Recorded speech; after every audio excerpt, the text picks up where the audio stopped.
Hi everyone and welcome to a new video here on the channel. So Helena is currently at work and we've decided to do something a bit different. It's a bit of a departure from what we normally do. We're actually going to do a video based on the history of an attraction.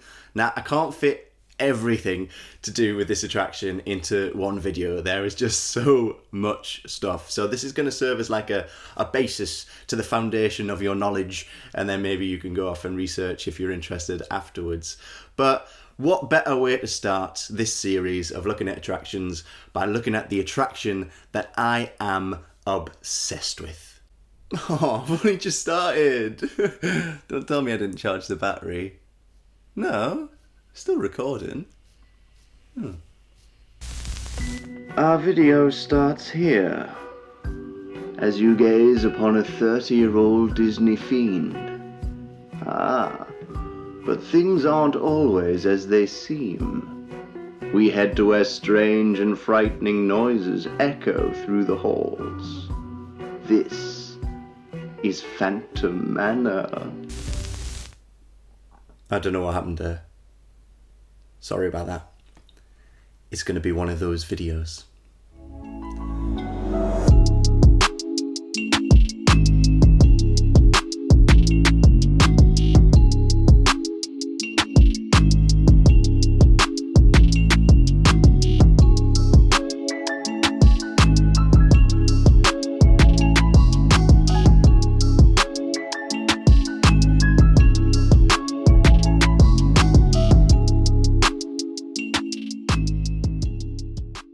So you can't mention Phantom Manor without mentioning the original attraction that it stemmed from, and that is the Haunted Mansion over in Disneyland, California. So that opened to the public in 1969, but the concept art for that attraction and for an area in Disneyland, California, was actually done way before that. So in 1952, a gentleman called Harper Goff sketches out a drawing at the request of Walt Disney. Walt Disney wants to see an Old West town, and within that concept art, Harper Goff puts in a haunted house. Now, the haunted house doesn't end up in an Old West town in Disneyland, California. It, of course, ends up in New Orleans Square. But then, when you fast forward to Disneyland Paris, the Imagineers are thinking about where this haunted house is going to be. They go back to those sketches, to that concept art by Harper Goff. They see this Old West town, and that becomes the inspiration for Frontierland. So now you've got to think about the design of the building, what the building is actually going to look like. And it can't look out of place. It has to fit into a setting. And that setting is an Old West town, a fictional town called Thunder Mesa, which we'll talk about in a second. So where do they get the inspiration for this building? Well, they look to the sketches of Harper Goff, of course, but they also look at buildings from the 19th century. One building that they look at in particular, and it's striking, when you look at this picture of this building, you go, yes, that's Phantom Manor. So the building that they look at is the 4th Ward School in Virginia City. But then there's more thought that goes into the design of the building. This building needs to be multilingual. You need to walk into this area of Frontierland, you need to see the attraction, and you need to know essentially what that ride is going to be. You need to get the vibe of what that ride is. So they decide that they're going to have to make the building look dilapidated. They're going to have to make it look like it's in a state of disrepair. So they look at things like, I think, an Addams Family house depiction from the 1930s, things like that. And that means that when you walk into Frontierland, you look over, you see that it's on top of a hill. That was another great thing that they did, setting it up high so that you can see it in the distance. You know that that's a strange place over there. It's in the distance, so, you know, I'm safe at the moment. But if I want, I can go over there and see what's happening. So very clever design for Phantom Manor. It's off in the distance, doesn't scare me at the moment, but it's also very tempting to go over because it looks very interesting. And then Phantom Manor is also built on top of Boot Hill. So Boot Hill, that was the name of most of the graveyards in the Old West because most of the gunfighters were buried with their boots on. So again, sticking in with that Old West theme. And within that graveyard, you've got a lot of things going on. I'm actually not going to talk too much about what's happening in Boot Hill next to Phantom Manor, but if you go back and watch some of our vlogs, we actually go into that as well. But it's just too much for this video. So yeah, Very, very clever design for the exterior of Phantom Manor. So then one of the hardest bits is that you've got to come up with a name for the attraction. They didn't just want to take the name Haunted Mansion and put it on that, because they wanted to try and keep in with the European flavour. They wanted to keep it within a European feel. And so they try out, the first name that they think of is Le Manor des Fantômes. I'm sorry if I've said that incorrectly. But then they think that doesn't quite sit right, because if you think about it, the setting of the Old West, it is steeped in American history. It just doesn't quite work. So they adapt it slightly and they make it Phantom Manor, meaning that many years down the line, I can walk into the shop in Frontierland and buy this wonderful jumper.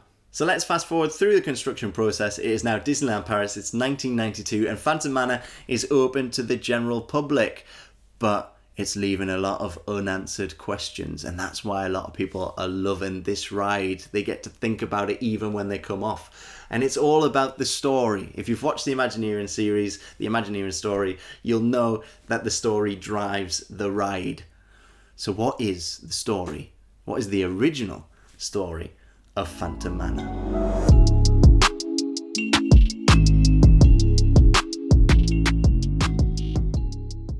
A man with a head full of dreams and a lust for glory moves to the west in search of gold. His name is Henry Ravenswood. Upon discovering Thunder Mountain, he starts carving out his own fate.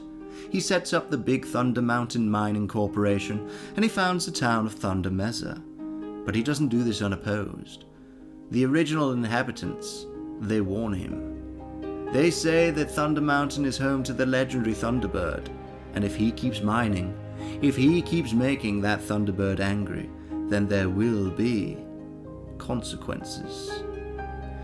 But Henry, he ignores their warnings and he carries on. Henry builds his stately manor on a hill overlooking the river and his town. He lives there with his wife Martha and his daughter Melanie. Melanie, when she is grown, falls in love and becomes engaged to a train engineer from Thunder Mountain. In 1860, a great earthquake devastates Thunder Mesa. Henry and his wife perish and are buried in Boot Hill beside the manor. Melanie and her love, they decide that they're going to go ahead with the wedding and that they're going to get married inside the manor. But on the night before the wedding, her love is lured to the attic, where he meets a gruesome end at the hands of the Phantom. What was that? Helena, is that you? So because of that original story and there not being anything that really gives away the true answer inside the actual attraction, there has been mystery surrounding whether the Phantom is Henry Ravenswood. For years, people were able to ask the question, was it Henry Ravenswood that became the Phantom when he died in the earthquake? Did Henry Ravenswood actually just fake his own death and then start dressing up as the Phantom to haunt Phantom Manor? Or is it one of the original inhabitants? Are they trying to still punish the Ravenswood family for essentially invading their land?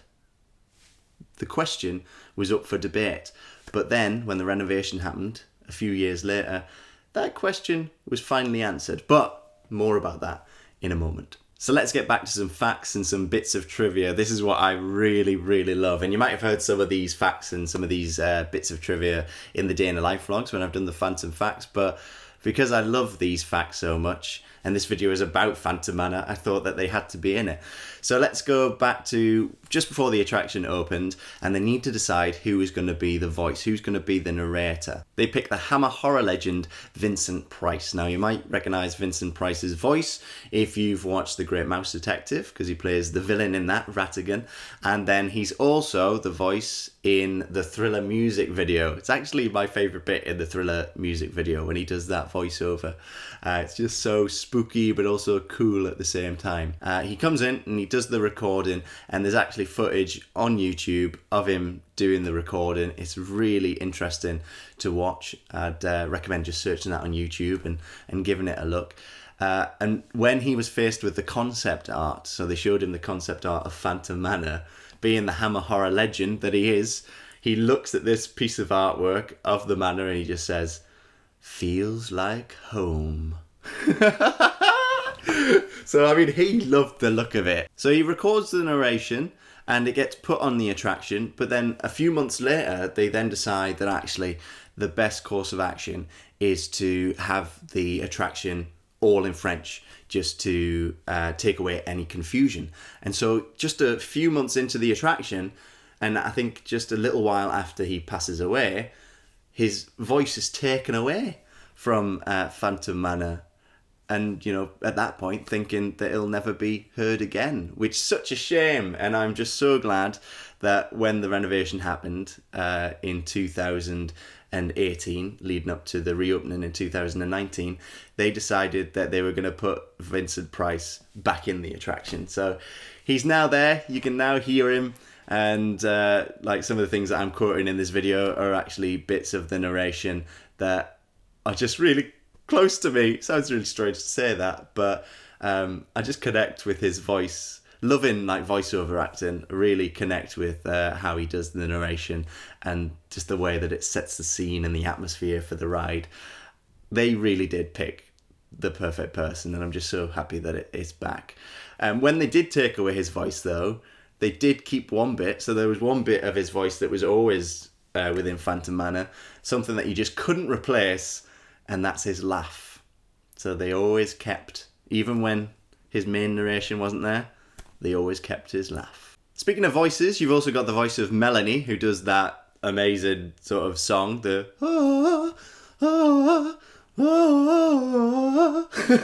I'm not even sure if that's the proper tune, but to get the person for this voice, they actually looked in-house, which if you watch the Imagineering story, you find that they do quite a lot. They just find somebody within like the departments within Disney and they think, you look right, you sound right, we're going to pick you. So it was actually somebody that was taking a break from performing but was working in the lighting department, and it's Catherine Lynch-Meyering. So she is the voice of Melanie. So speaking there about Melanie and her haunting voice and her singing, well, let's talk about the music, because such an integral part of any Disney attraction is the music, and for Phantom Manor it was no different. No expense spared. They actually recorded the soundtrack, the score for Phantom Manor. They recorded at the famous Abbey Road Studios, and it was actually recorded by a group of 60 musicians. One of the aspects that I love is actually the ride technology, the way that you get around the actual manor. So it is a doom buggy. It's like this ominous shell, get on if you dare, that you get on, and it is on a moving track, and it is pre-programmed to turn and to show you things as you go around the actual manor. So it feels like you're getting a very personal experience, because it turns and you're like, yeah, this is just for me now. This is my time. And it is a way as well of keeping the line of sight changing, but it also makes you feel like you're sort of in a movie. And then the last little fact that I want to go into in this section is that the Imagineers, when they were putting together Phantom Manor, they wanted to make sure that they were paying homage, that they were paying tribute to the attraction that started it all over in Disneyland, California, which of course is Haunted Mansion. So as you go through Phantom Manor, if you've been on Haunted Mansion, you may think, oh, I recognise that. Even if you watch the Haunted Mansion movie, because they incorporate things from the Haunted Mansion ride. So even if you've seen the movie but haven't been on the ride, you might think, I've seen that in the Haunted Mansion movie. So things are like the clock that's stuck on 13, the singing busts, the grim grinning ghosts come out to socialise, Madame Leotta, and then of course the ball scene. But all of these things have sort of been adapted to fit in with the new setting and the new theme of Phantom Manor. So Disney are always keeping an eye on the parks and always keeping an eye on attractions. They're always thinking about things that they can improve, things that they can alter to fit into the present day, things that they can add that are going to be new. These things can also stir up the Disney community. We've seen that recently with Splash Mountain. So in 2018, January the 7th, 2018, they decide that they're going to close Phantom Manor and they're going to do some renovation work. But they're going to do some quite drastic renovation work. They're going to put things into Phantom Manor that are going to finally answer the question of who the Phantom is. So again, causing a bit of controversy in the Disney community, because there's people out there who are like, yes, we really want to know, but then there's also people who love the original and they just want to be kept in that mystery. It's sort of like you've got those people who really like the definitive ending in a film, and you've got those people who really like sort of the obscure ending to a film where you're left thinking about what the actual ending was. So they close the attraction, they bring over American Imagineers who work with the local teams, sort of bridging the two countries, and they get to work. They work on props, they work on staging, they work on effects, and they work on the story. So let's hear the new story.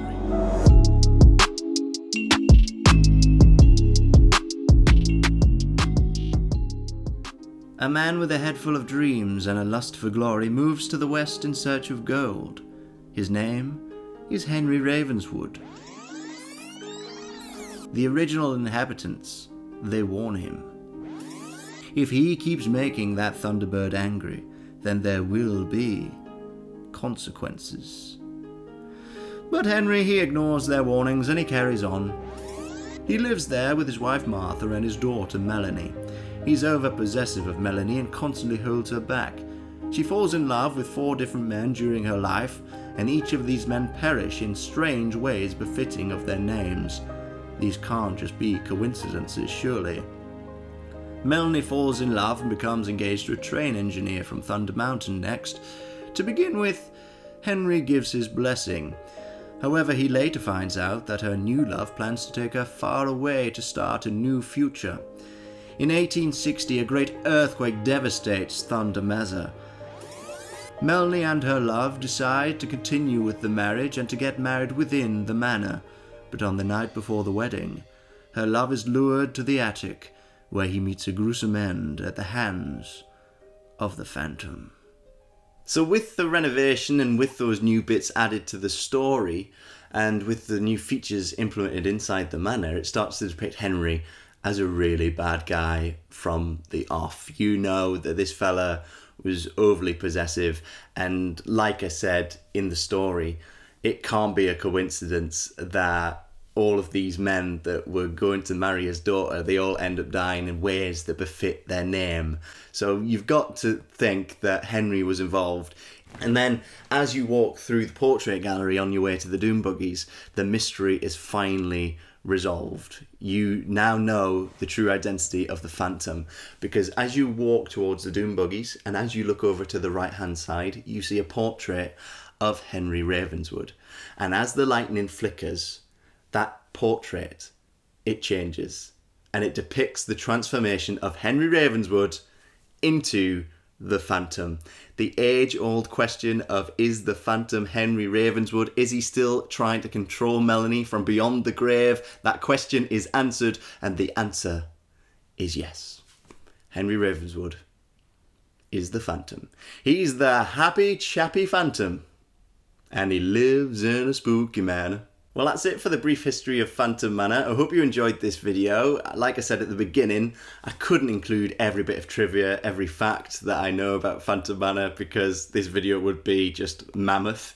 But all the info, all the research, I actually got from the Phantom Manor book. So if you enjoyed this video, you'll definitely love that book. It's got all the behind the scenes info, all of like the origin story, just tons inside of it. Really helped me compile this video for you, and this video is something that I've wanted to do for a while. So if you've enjoyed this video, then let us know down in the comments. Give it a like as well, that always helps. And if you haven't subscribed already, hit the subscribe button, because we'll be bringing you more videos on Disney, more day in the life videos, more lifestyle videos, you name it, we got it on the channel. So hit the subscribe button. We'd love to welcome you to our YouTube family. But we'll be back on Tuesday at 4 o'clock, and we'll be premiering as well, so come along for a chat. But until then, there's only one thing left to say, and that is toodle. Everybody's doomed at Phantom Manor, even you. Pipski. It happened again, didn't it? Okay, I'm gonna go make a cup of tea because I'm scared.